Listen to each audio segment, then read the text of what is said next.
अब 2 नारे लगाएंगे। हम साथ, हम साथ, ज्येष्ठ भारत, ज्येष्ठ भारत, ज्येष्ठ भारत। देखिए, कल हम आदरणीय हेमा मालिनी जी से मिले। मैं था, मेरे साथ हमारे साथी राजू भटनागर जी थे।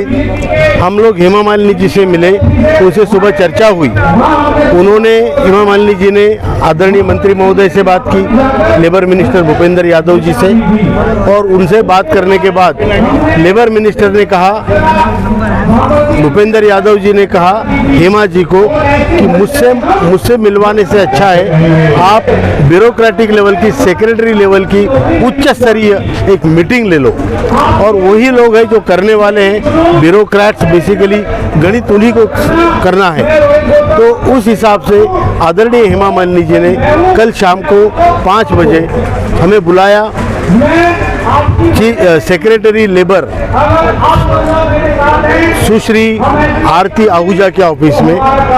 तो वहाँ पर हम थे, हेमा मालिनी जी खुद स्वयं वहाँ पे थी, उसके साथ chief secretary labour Aarti Ahuja ji थी, joint secretary labour Vibha Bhalla ji थी, उसके बाद additional CPFC chief provident fund commissioner जो अनिकेत मिश्रा जी थे, और पेंशन की जो इंचार्ज हेडक्वार्टर पेंशन में है CPFC के ऑफिस में, वो आदरणीय अनुराधा अपराजिता जग्गी जी थी। तो वहाँ पर ये निश्चय बहुत सारी चर्चाएं हुई, मैं ज़्यादा डिटेल में नहीं जाऊँगा। चर्चाएं हुई, पूरे विषय पे चर्चा हुई, और उन्होंने ये बोला कि हम सब लोग ये प्रश्न छुड़ाने में, इसका हल निकालने में एक पेज पे है। जितना आपको इसमें कष्ट हो रहा है उतना ही कष्ट हमें हो रहा है, और हम सब लोग मिलके इसका हल निकालेंगे। तो हल निकालने का तरीका उन्होंने ये सोचा कि NAC नेशनल एजुकेशन कमेटी जो हमारी कमेटी है, जो ये पूरा आंदोलन चला रही है, जो हमारे पूरे संगठन है, इस संगठन के लोग 4-5 प्रपोजल लेके आए, अपना खुद का कैलकुलेशन करके। हमारे पास एक्सपर्ट्स लोग हैं, तो कैलकुलेशन करके हमारा जो प्रपोजल्स है वो यहाँ पे लेके आए, और फिर अगले हफ्ते में प्रपोजल्स के साथ हम CPFC के ऑफिस में CPFC के अधिकारियों के साथ हमारी मीटिंग होगी। हम अपना पक्ष रखेंगे, वो अपना पक्ष रखेंगे। एक तरीके से ये निगोशिएशन की तरह से होगा, और जो फाइनल प्रपोजल्स शॉर्टलिस्ट हम करेंगे वो हम लेबर मिनिस्ट्री को देंगे। सर, आपकी मांगे तो मिनिमम 7,500 रुपये पेंशन की है न्यूनतम, लेकिन अगर मिनिमम कितना, अगर मतलब मीटिंग में जो निगोशिएशन होगा तो कितना पे मांग सकते हैं आप? नहीं, हम तो 7,500 महंगाई भत्ता मांग ही रहे हैं। अब ये जब 7,500 महंगाई भत्ता करेंगे तो किस तरीके से करना है? फॉर एग्जाम्पल, अगर 7,500 बनाना है मिनिमम पेंशन को, तो 1,000 में आपको 6,500 जोड़ने पड़ेंगे। 1,000 तो मिनिमम पेंशन है, 1,000 में 6,500 आप जोड़ेंगे, उसके ऊपर DA जोड़ेंगे, और 2,000 जिसका है उसमें भी 6,500 आप जोड़ेंगे, DA जोड़ेंगे।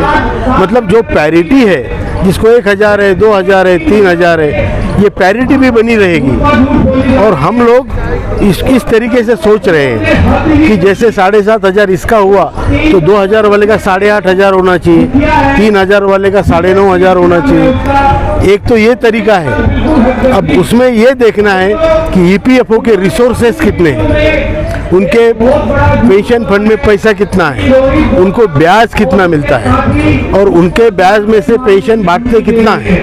हमने देखा है लास्ट ईयर में उन्होंने 14,000 करोड़ रुपए बांटे हैं पेंशन के नाम पे, जबकि ब्याज आया है उनको 51,000 करोड़ रुपया, और जो इन्वेस्टमेंट है वो तो तकरीबन 27,000 करोड़ रुपया।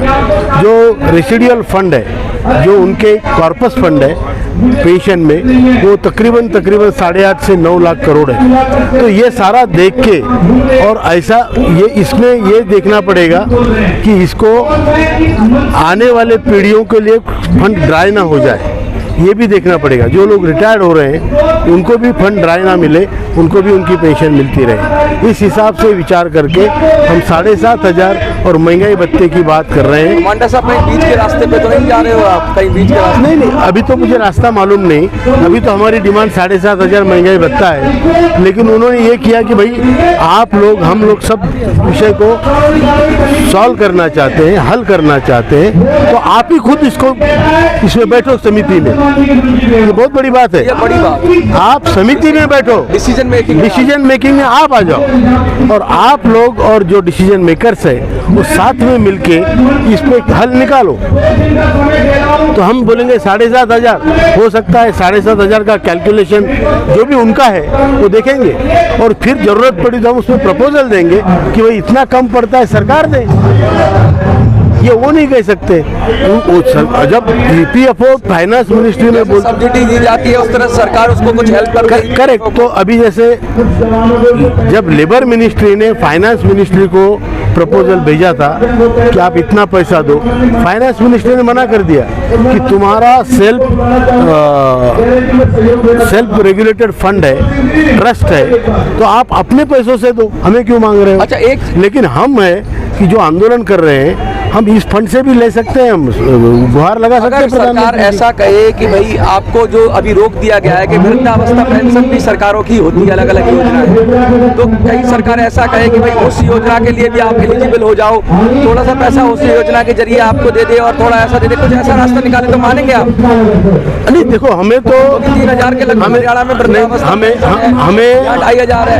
तो आपका सुझाव बिल्कुल सही है, अच्छा है। अगर राज्य सरकार ये मानती है या उसका कुछ केंद्र राज्य में होता है तो अच्छी बात है।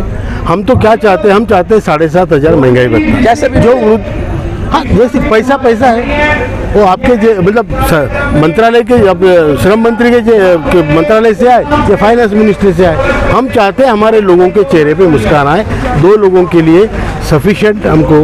कमांडर साहब, बहुत बड़ी खबर है ये, लेकिन अगर आपका लीडरशिप चूक गई इस बार, क्योंकि मौका दिया है सरकार ने आपको साथ दिखाकर, तो इसका क्या लग रहा है आपको कि सरकार का कुछ मंसूबा है, या क्योंकि लीडरशिप को बुला रही है सरकार तो कुछ ना कुछ तो उसके दिमाग में होगा? देखिए मनोज जी, ऐसा है, लीडरशिप क्यों चुकेगी? लीडरशिप तब चुकती है जब उसके मन में खोट और स्वार्थ होता है। या हमें क्या लेना है, मुझे भरपूर पेंशन है, डोंट वरी, तो मुझे कुछ उनसे लेना नहीं है। मैं ये बता रहा हूँ कि हमारी जो समिति के 2-4 लोग होंगे वो हम वहाँ जाएंगे, वहाँ पर हम कैलकुलेशन में उनका साथ देंगे, हिस्सा देंगे, एक्सपर्ट से भी पूछेंगे, और फाइनली हम एक नहीं 2, 3, 4 प्रपोजल देंगे कि भैया इतना नहीं हो सकता तो इतना करो, इतना नहीं, जो भी होता है। तो वो क्या वहाँ पे होगा मुझे मालूम नहीं है, लेकिन वी आर कमिंग प्रिपेयर।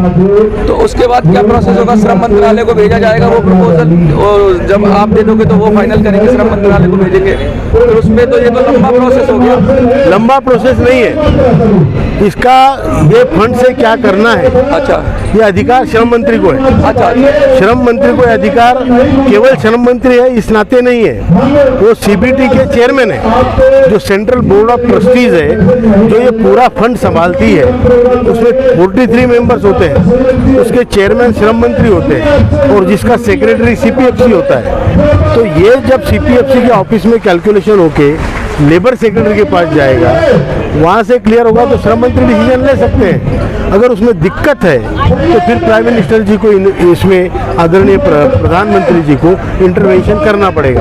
क्या लगता है शुरुआत हो गई है अब ये आपके पेंशन मिलने की? क्योंकि अब तक वादा किया जा रहा था, एक आपको वो दिया जा रहा था, कहते हैं कि आगे के भरोसा दिया जा रहा था, लेकिन अब आपको बुलाया जा रहा है, तो क्या लगता है कि शुरुआत हो गई है आपकी जो प्रक्रिया की पेंशन मिलने? बिल्कुल शुरुआत हो गई है। हमारे पास 1 महीना है, हम फिर 4 दिन में वापस आ रहे हैं, इसलिए हम सिर्फ घर में जाके वापस आ रहे हैं। धरना स्थगित यहाँ पर आपने देखा हमारे लोगों को दूर से आने में कितनी दिक्कतें हैं, फिर भी 11 दिन हमने चलाया, और यहाँ पे पुलिस प्रशासन की कितनी ज़बरदस्ती है। मैं नहीं चाहता हमारे बूढ़े लोग, वृद्ध लोग यहाँ पे सफ़र करें, तो मैंने ये निश्चय किया है, डिसीजन लिया है, लोगों से पूछ के लिया है, और ये डिसीजन लिया है कि अभी हम ये आंदोलन फिलहाल दिल्ली का स्थगित करेंगे, लेकिन जहाँ जहाँ हम रहते हैं वो जिलों में आंदोलन जारी रहेगा।